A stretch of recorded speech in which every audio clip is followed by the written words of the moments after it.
Today I'm going to show you how to trim and fit a floating pool cover to a pool. Just unroll the cover down the length of the pool and open it out so it covers the pool.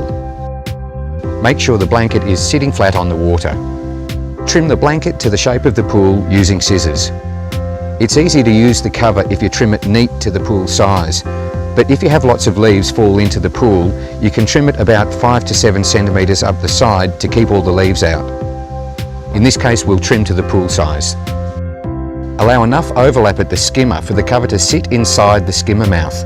This helps leaves get collected by the skimmer. Now the cover is fitted, you need to attach it to the roller reel. Remember these important points to get the most from your new floating cover. A cover will save you lots of pool chemicals, so check your pool chemical levels regularly. If you let the chlorine level get too high, it will corrode and damage the cover and other pool equipment. Remove the cover when you superchlorinate the pool or your chemical levels are too high. Once the levels have returned to normal, you can put the cover back on the pool.